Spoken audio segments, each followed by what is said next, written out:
Cricket দুনিয়ার পাশাপাশি সঞ্চালনাতেও বারবার ছক্কা হাঁকিয়েছেন সৌরভ গঙ্গোপাধ্যায়। জি বাংলার বিখ্যাত অনুষ্ঠান দাদাগিরির মঞ্চে দাদার উপস্থিতি বারংবার মুগ্ধ করেছে সকলকে। যে অনুষ্ঠানে যাওয়ার জন্য আকুল হয়ে থাকেন ভক্তরা, সেই অনুষ্ঠানকেই এবার বয়কট করার সিদ্ধান্ত নিলেন অভিনেতা দেবদূত ঘোষ। ভারতীয় ক্রিকেট দলের প্রাক্তন অধিনায়ক সৌরভ গঙ্গোপাধ্যায়কে ভালোবাসে না এমন মানুষ হয়তো খুঁজে পাওয়া যাবে না। দাদাগিরির মঞ্চেও দাদা বারবার দেখিয়েছেন নিজের দক্ষতা।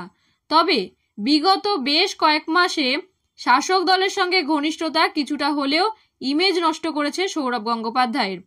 এর মাঝে সম্প্রতি অনুব্রত মণ্ডলের সঙ্গে একই মঞ্চে সৌরভের উপস্থিতি যেন মেনে নিতে পারছেন না অনেকেই। এই না মানতে পারার দলে রয়েছেন অন্যতম টেলি অভিনেতা দেবদূত ঘোষ। সম্প্রতি একটি সাক্ষাৎকারে তিনি অনুব্রত মণ্ডলের সঙ্গে সৌরভের এই মঞ্চ ভাগ করে নেওয়ার বিষয়ে নিজের মতামত প্রকাশ করেন। শুধু তাই নয়, আগামী দিনে দাদাগিরি অনুষ্ঠানে অংশগ্রহণ করবেন না বলেও জানিয়ে দেন অভিনেতা বলেন, দাদা কার সঙ্গে মঞ্চ ভাগ করে নেবেন সেটা সম্পূর্ণ তার ব্যক্তিগত ব্যাপার, কিন্তু এরপরেও বলবো কোথায় থামতে হয় সেটা জানতে হবে। সবকিছুর মধ্যে একটা সীমারেখা টানা দরকার।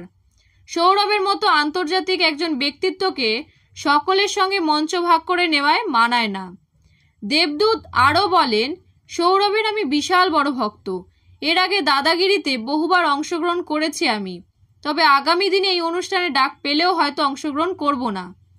প্রসঙ্গত, সম্প্রতি একটি অনুষ্ঠানে সৌরভ গঙ্গোপাধ্যায়কে অনুব্রত মণ্ডলের সঙ্গে একই মঞ্চে দেখা গিয়েছিল। তারপরই সেই ছবি ভাইরাল হয়ে যায়। শুধু ভাইরাল হওয়া নয়, রীতিমতো কটাক্ষ ট্রোলিং চলতে থাকে সেটা নিয়ে। এর আগেও নানাবিধ কারণে সৌরভকে কটাক্ষের মুখে পড়তে হয়েছে। শালবনির কারখানায় বিনিয়োগ করায় তীব্র ট্রোল হন বাংলার এই আইকন। কিন্তু সোশ্যাল মিডিয়ায় কি চলে বা এই কটাক্ষ ট্রোলিং কি সৌরভের কানে পৌঁছায়, কি জানালেন তিনি?